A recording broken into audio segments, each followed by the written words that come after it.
Hey, what's going on, guys? So here to do another review of My Mama Thought. So this I'm covering episodes 7 and 8.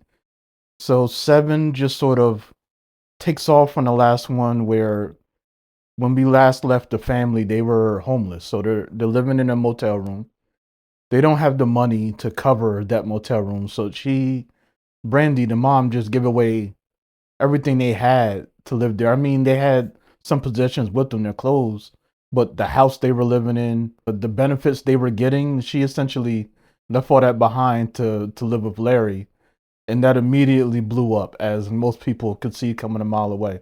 But that's why you don't go. It's always a weird thing for me, and it's why I mean I'm a man, so it's a little different. But I would never want to just be home. Like I don't have anything in my house going. I don't have anything on my own going on. That's something that I wouldn't want. For me personally, I would want to have an actual goal of my own, something else that I have going on, just feeling some sort of independence. I couldn't just put everything on just as one person to account for everything. And that's different based on how much money people are making and how many kids you have. And in a lot of these cases, it may just make sense. But for me, like even like let's say I met someone and she makes 200,000 a year or something like that, something where we don't really have to worry about money in the short term. Not saying that 200,000 you're magically rich, but for me, like I've been living off of way less than that, and I'm fine. And I make more, or I have more going on than a lot of people around me that they would kill to have what I have. So like that to have making 200K, I wouldn't worry about anything. But I still would want to have something going on, some sort of work, even if it was something like this with doing YouTube. I would like to have something else going on, and also bringing in and having support from myself. I wouldn't even want to, if we broke up, like I'm gonna take half of everything. That wouldn't even be in my mindset. And some people may be like, "Oh, you're just saying that now." No, I wouldn't. I like to earn my money. I want to feel like I deserve that money. And some people do when marriages break up. When you're divvying up certain things, like if someone in a career made a bunch of money off of a book or something like that, but the spouse helped with the book, like you should get some compensation there. But that's when stuff get murky. But yeah, she gave it all up for Larry. Now they're out there. They don't know how they're gonna pay for the room. Now Brandy is leaning on Darnell to get the money to get an advance from his job, and he's not going to be able to get an advance from his job. I don't know any job, and I'm sure there are some if I really think about it, but just any general, and he's a server at a restaurant. They're not giving you advances on your salary or your pay. It does not work that way. It never would. You're going to get your check when you're going to get your check. But of course, that gets shot down. But also, the main crux of this episode is dealing with Flossie. So we see a lot more of how his operation runs. We see that the doctor that we saw in the beginning, that was a peer of the father, but also he clearly abused drugs and all of these things. Like he's obviously a wild boy. He frequently uses Flossie's women. So we see a little bit of that, and it's important to note that for what goes later. We see that Maria, the teacher turned hoe, she has a substance abuse problem. So we're setting up these two things. You may not know that they're going to come together, but they definitely do. After a session with the doctor and Maria, Flossie has to go and get some of the drugs from the Connect, because he's going to go through with what he was talking about, just selling the drugs and trying to get out of the debt that they're in. Just I guess they're not in debt, but they haven't been making the money that they used to make. So this is going to be a way to get them caught up so then they can move out. But like I said, there's no way it's going to be that easy. And the sister knows that. The sister is his right hand woman. She keeps telling him don't do that, but he's going to do it anyway. What he does decide to do is really stupid, because he doesn't want to go get the product because he doesn't want to be implicated in it. He doesn't have really anyone that he could trust to go get it. So he trusts like the number one girl, the one he flipped first, which is Maria, the teacher. But we know she has a substance abuse problem. He doesn't know that. But that stems from the overall problem with Flossie is he doesn't seem to know his girls. He doesn't he's not getting the money he should, and he doesn't know why.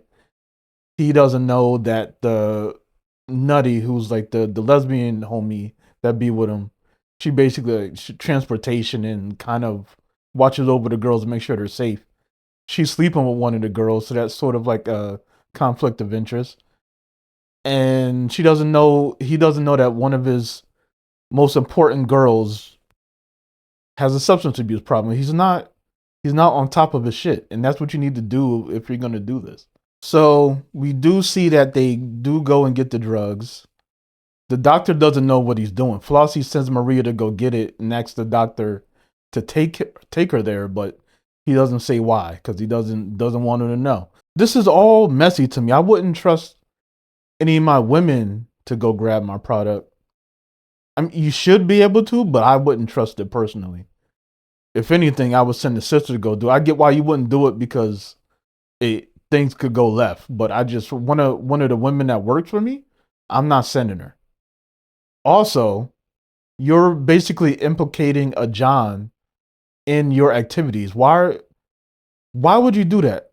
And I get basically the only other person that would have drove was Nutty, and she knows how to cut and cook, so he's worried that if she gets a hold of it, it's gonna be gone. But what he did, sending the doctor and Maria, is just all the way stupid. I just stumbled upon. My fucking mind is blown right now. Maria has. You know what? Meet me at the cabin. I'll show you there. All right. He's freaking out just because he wants to know what it is. Maria wasn't told what it is either. She just had to go pick it up. The doctor figures it out, and he gets her to want to just slide off with the drugs and just have a good time, which is insane. We're talking 100 kilos of that powder. That's how much they have, and to just go partying off with that, I would just be worried about the people who gave it. Flossie, whatever happens, you are screwed. You are definitely screwed. I get it. You have substance abuse problems and all of this. It's gonna make you do some stupid things, but no, no, not this stupid. And they weren't on any. Well, the doctor was, but not Maria. Wait, did she get high in there too? Yeah, she did. Cause it was two women in there. The other one was sleeping with Nutty, but they did get high in there. So they weren't in their right mind. I'll give them that. But they go partying. No one could find them for the rest of the episode. So, and it boils over into episode 8. But it's just all around bad. Then you have the family over here. So what they decide to do is pawn the ring that Larry gave her. Actually, the sister Nyla comes up with the idea, which is smart. They didn't have the money. Darnell couldn't get it.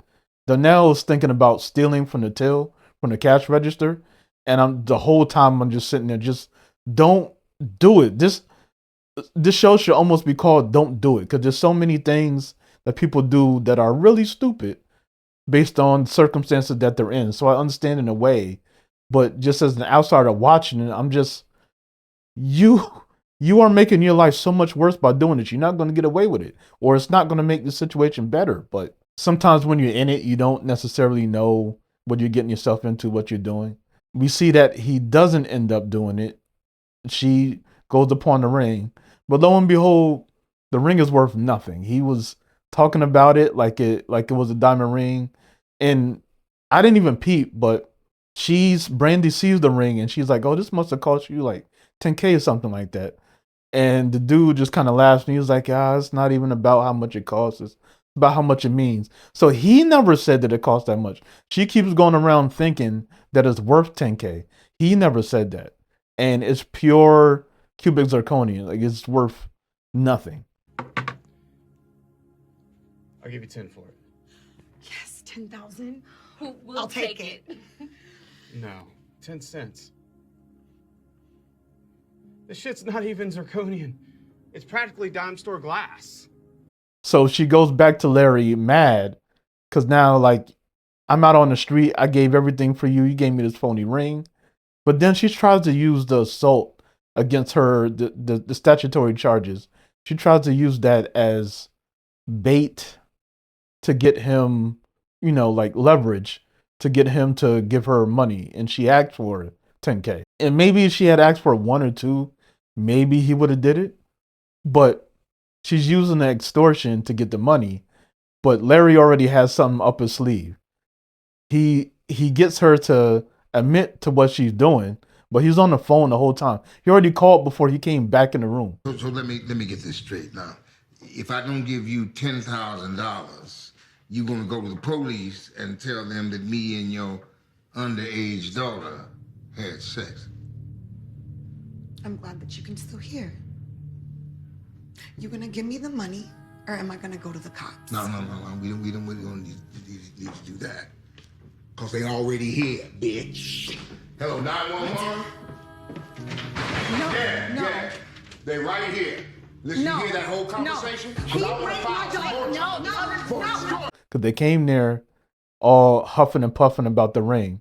He already, it's smart on his part. Just, he's a terrible person, gross. But he has to know that they were going to try to use that, especially when they show back up. They were going to try to use the thing with the daughter as leverage. So he just cut him off at the pass. So the cops heard it. They know that she trespassed. She's doing extortion. So now Brandy's in jail. So that's where the family is at the end of episode 7. They're at the lowest of the low. So they don't have anywhere to live either, because they never, the guy that runs the motel had been asking them for money the whole episode. Their room is gone. So everyone is just sort of slowly but surely just hitting bottom. I forgot to talk about Darnell. Darnell goes to get money from Shantae for the room. Everyone knows he's not going to get money from her. You know it, whether you watch the show or not. If you're following the videos, you know it's not going to happen. But he goes to get money from her because she obviously is making more money now. Then that's when she decides to break up with him. But she also says something to the effect of just, I've been trying to break up with you. And he's like, why didn't you? Which is a good question. Why didn't you break up with the man? Why did you drag this out for so long? You don't even seem like you care about him.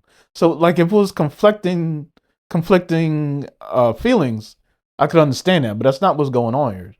She's just dragging it out for, like, story purposes. It's so dumb.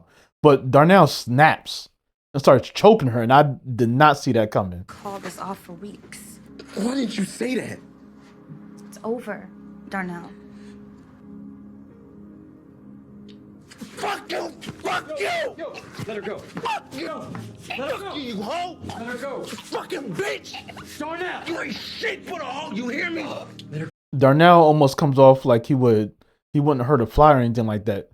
There's one thing about, like, the actor that plays teenage Darnell isn't bad, but he's constantly going into this mode of looking like he's gonna cry or something. Like he just walks around looking like the softest individual I've ever seen, and I just be wanting him to have a backbone. But with everything that's happened in his life, I kind of understand why he operates in this shell. But the weeping and the moping around and all that, can't stand it. And he shouldn't have done what he does. Even like F her, she's garbage.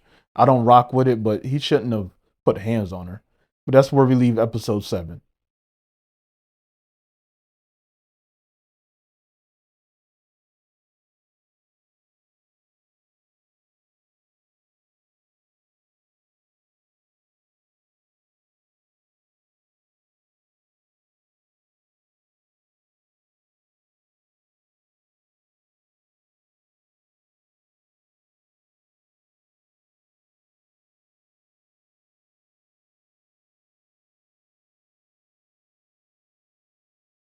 Episode 8, things start getting wild. They were obviously getting wild, but somehow it gets even crazier. So Darnell actually did end up stealing money from the restaurant.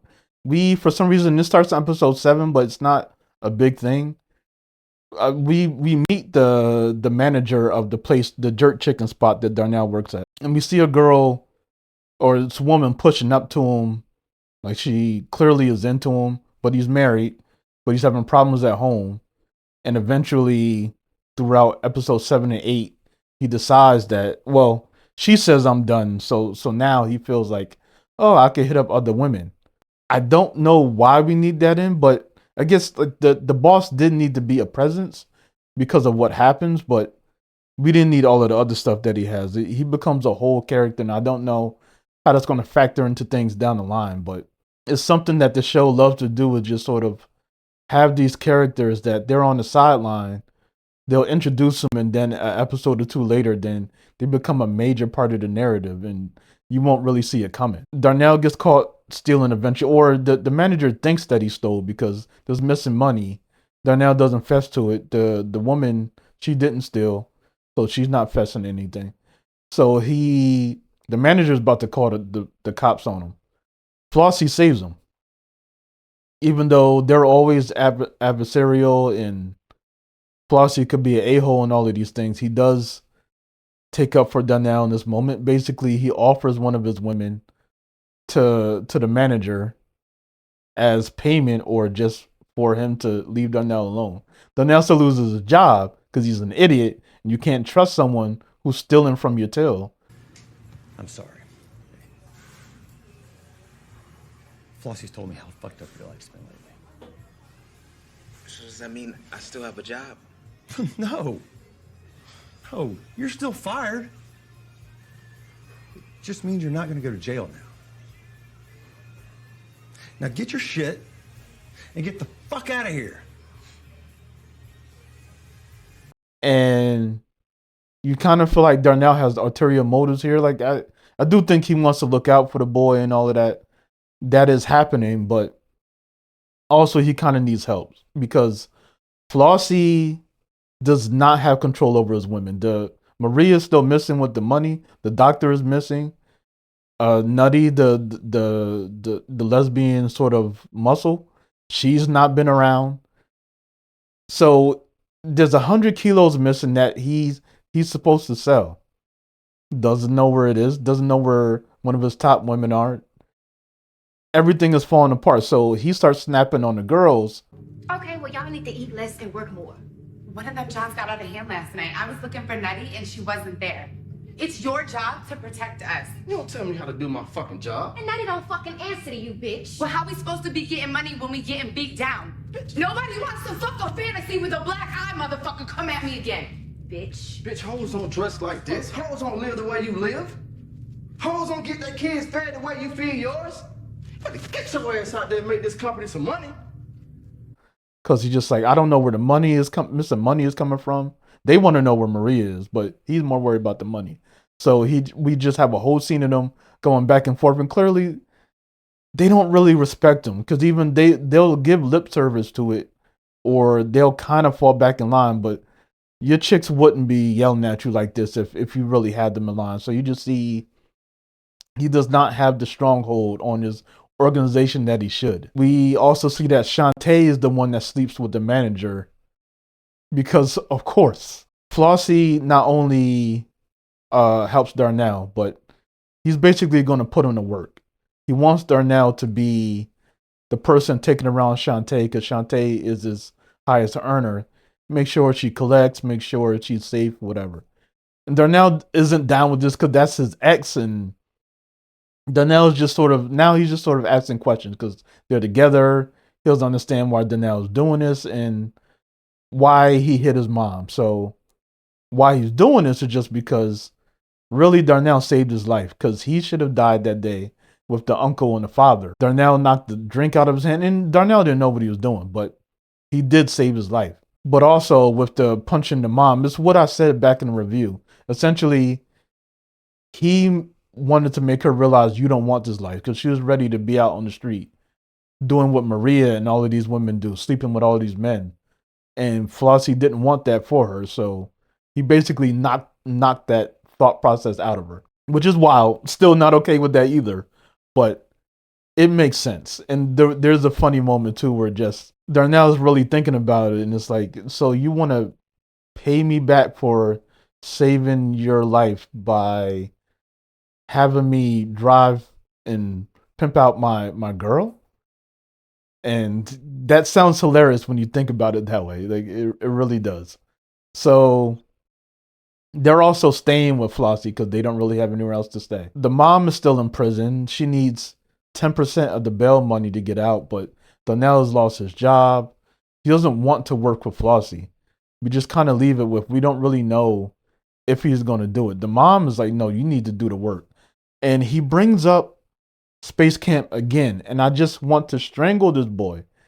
It's not even about whether or not he could accomplish his dreams. He can't do that right now. He can't be worried about that right now. He can't save his family with Space Camp or being an astronaut now. Like right now is right now. You need to figure out a way to make money now. And you see with the show, this is how people get into these circumstances where you're doing illegal things, trying to get fast money because of the circumstances around you. And it's not that it's right, but you can understand it. You may not excuse it, but you can understand it. But the big thing about this episode is with Maria and the doctor. They have another chick with them. I don't know where the chick came from, but they have another chick and the doctor has a friend with him. He may have been with him because I know when we saw the doctor go to the cookout in like episode 2, he did have a dude with him. That's probably the same guy. But they're all partying. The other girl ODs. So now everyone is just, they're petrified because what are we going to do? Maria starts freaking out.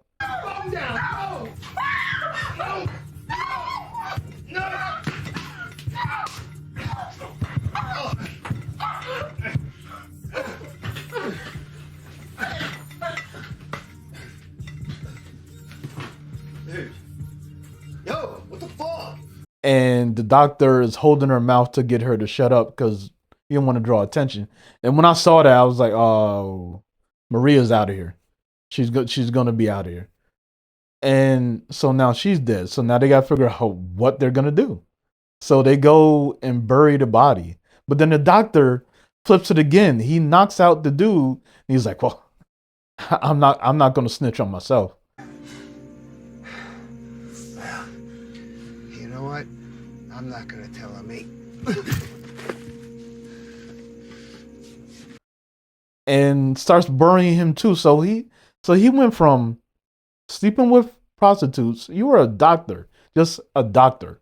But you go from sleeping with prostitutes to stealing 100 kilos of dope. You go on a partying bender. 2 of the women die that you're with. You kill another one and you bury all of them. Well, yeah, he killed the girl, the other one OD, but you killed 2 people. You bury all of them and then you hit up work and it's like, me and so are on a vacation. We won't be back for a while. That is nuts. We have fully entered Tubi territory. It took a little while. Essentially, once we lost a father and we lost that father-uncle dynamic, this has been pure Tubi. It is chaos. It is insanity. I would not want to live in this world. But sadly, a lot of people do. But that's where we're left with 7 and 8. I'm going to finish up the series soon. Then I'll have that review done. And then I won't jump into another series on Tubi or anything like that. But let's start going over some movies and just giving reviews and my thoughts on those. And it'll generally be coming from Tubi. But thanks for listening, everyone. Let me know what you thought of the episodes. Are you enjoying the show? I would definitely like to hear it. But thanks for listening, everyone. Bye for now. Like mine? I'm in here because I was trying to take care of you and Nyla. You better take Flossie up on his offer. You need to get me out of here, Darnell. Do you hear me? I said you need to get me out of here.